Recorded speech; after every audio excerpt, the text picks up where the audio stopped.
Friend, मैं हूं cinema आजकल और आज मैं आपको बताऊंगा उदित नारायण और अभिजीत भट्टाचार्य में कौन मोस्ट पॉपुलर था, किसने का नेटवर्क कितना था, क्या है, सब कुछ मैं बताऊंगा। 90s की दशक की बात है। दोनों सिंगर का 3 सिंगर चल,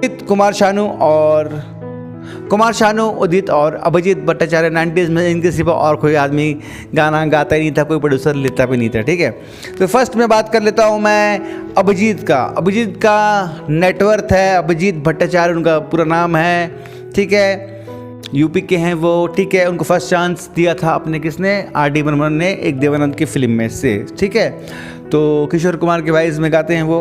तो उनकी जो नेटवर्थ है वो 30 मिलियन है। मैं आपको बताऊंगा कि क्यों है और क्या के लिए है। ठीक है, फिल्म फेयर अवार्ड 1 मिला था, वो था शाहरुख खान की फिल्म चांद तारे मैं तोड़ लाऊं, उसके लिए शाहरुख खान की वाइज और शाहरुख खान भी बोलते थे। ठीक है, 6000 से ज़्यादा गाना गा चुके हैं। ठीक है सर, ये है अभिजीत भट्टाचार्य की। वहीं बात करूँ मैं उदित नारायण का 90s में, तो इनका अभी का नेटवर्थ है $20 मिलियन। ठीक है, और इनका अवार्ड का जो लिस्ट है बहुत लंबा है।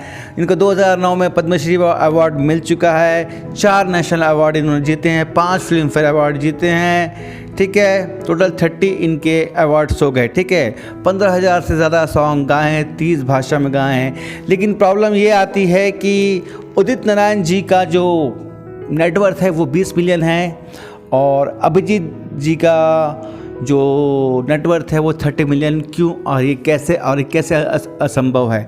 देखिए, उदित नारायण का ज़्यादातर रोमांटिक सॉन्ग ज़्यादा गाते थे। ठीक है, तो रोमांटिक सॉन्ग्स गाते थे और फिल्मों में ज़्यादा बिजी रहते थे। ठीक है, और रोमांटिक सॉन्ग्स जब फिल्मों में गाते हैं तो उसको शोज़ नहीं मिलते हैं। ठीक है, शोज़ मीन्स देखिए, एक सिंगर एक फिल्म के लिए गाना गाएगा। जब उदित नारायण लोग गाना गाते थे उनको 50-60 हज़ार 1 लाख रुपया पर गाना मिलता था। गाने वाले को पैसा नहीं मिलता, क्योंकि गाने वाले का काम ही क्या है, गाना गाना है। मेन पैसा मिलता है जो लिखता है, उसका क्रिएशन है, जो गाना बनाया उसका क्रिएशन है, उनको पैसे मिलते हैं ज़्यादा। ठीक है, किसी राइटर को 5 लाख भी एक गाने का मिलता है, किसी म्यूजिक डायरेक्टर को 20 लाख भी एक गाने का मिलता है। ठीक है, लेकिन सिंगर्स को नहीं मिलता। सिंगर्स को क्या है कि आगे सिर्फ रिकॉर्डिंग कर देना है, तो सिंगर की मेहनत नहीं मानी जाती। आवाज़ पसंद करते हैं लोग, लेकिन गाने का पैसा ज़्यादा सिंगर लिरिक्स को और म्यूजिक डायरेक्टर को मिलता है, सिंगर्स को नहीं मिलता, क्योंकि सिंगर्स आगे सिर्फ डबिंग गाना गा के चले जाते हैं। कॉन्सेप्ट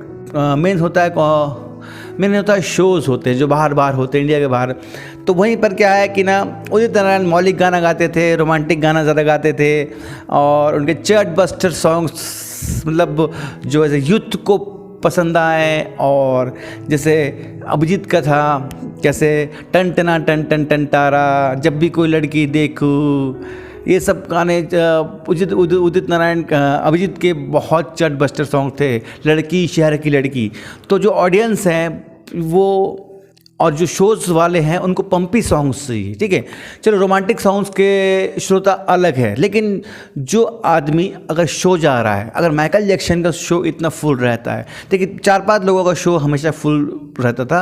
माइकल जैक्सन क्योंकि वो डांस हिप हॉप करते थे। ठीक है, उसके बाद ज़्यादातर रहमान का शोज़, क्योंकि रहमान के गाने भी एकदम धूम धड़ाका होते थे। ठीक है, उसके बाद शोज़ आता था दलेर मेहंदी का शोज़, क्योंकि उनके गाने में भड़कीले होते थे। ठीक है, उसके बाद शोज़ ज़्यादा था हिमेश रेशमिया का शोज़, क्योंकि वो भी एकदम भड़कीला गाना गाते थे। और उदित जी के पास ये गाने नहीं थे, उदित जी के पास रोमांटिक, सैड और ये सब गाने और जो भड़कीले गाने हैं वो सब उदित नारायण की लिस्ट में कम है। ठीक है, लेकिन अभिजीत की लिस्ट में ये गाने ही टॉप पे हैं। उनकी स्टार्टिंग ही जो यही सब गाने से हुई, जब भी कोई लड़की देखा हो।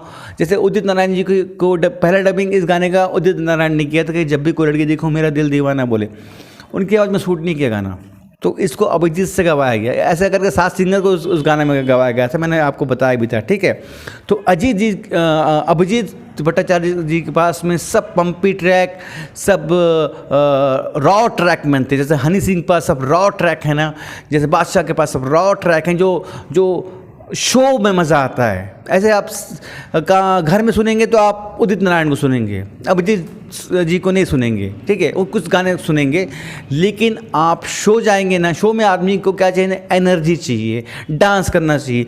वो गाने उदित नारायण जी के पास कम थे। ठीक है, वो गाने अभिजीत जी के पास में ज़्यादा थे। एक सारे गाने देख लो आप, अभिजीत जी के सारे गोविंदा गाए जितने गाने सब चट बस्टर और डांस बीट गाने हैं, तो इसलिए इनका नेटवर्थ ज़्यादा है। लेकिन फेमस बोलूँगा, सब कुछ बोलूँगा तो उदित नारायण जी की एक मौलिक आवाज़ थी, अभिजीत भट्टाचार्य की किशोर कुमार को फॉलो करते थे, और सब देखूँगा 90s में तो ये तीनों भारी थे, कोई किसी से कम नहीं था, सबके पास काम था। 3 सिंगर मोस्ट पॉपुलर चल रहे थे, नंबर 1 कुमार शानू, फिर उदित और अभिजीत भट्टाचार्य। साल में इनके ही गाने बजते थे, साल में इनके, कुमार शानू का रोमांटिक आ गया, उदित नारायण का एक और रोमांटिक आ गया, अभिजीत का आ गया कि आँखों में बसे हो तुम, ये सब मतलब हाई लेवल गाना, मतलब वो बोलते हैं इसको परफॉर्मेंस लेवल पर गाना होता है। और शो उनको मिलते हैं जिनके गाने में एक बीट होता है, एक रिदम होता है, एक साउंड होता है। तो अभिजीत जी के गाने में साउंड होता था बहुत ज़्यादा, ठीक है, तो वो शोज़ में बहुत ज़्यादा पैसा मिलता है। देखिए गाने का पैसा नहीं मिलता, लेकिन शोज़ का वहीं पर 20 गुना 30 गुना ज़्यादा मिलता है। तो अभिजीत जी ने शोज़ बहुत किए, फिल्मों में गाने कम गाए। उदित नारायण जी ने फिल्मों में ज़्यादा गाना गाए, शोज़ कम किए। और कुमार शानू दोनों रहे, उनको सब कुछ सुनते थे, ठीक है। जैसे ये काली काली आँखें, उनके पास बहुत बड़ा लिस्ट था, लेकिन उदित जी के पास आप खुद कमेंट करके बताइए कि कितना बड़ा लिस्ट है as a hip hop category के सॉन्ग का, जिसको मैं हिप हॉप बोलूँगा, ठीक है, हिप हॉप कैटेगरी के सॉन्ग का। उदित, आप कमेंट करके बताइए उदित जी के पास कौन कौन से सॉन्ग है जो हिप हॉप में आते हैं, ठीक है। बहुत आपको भी सोचने में टाइम लगे।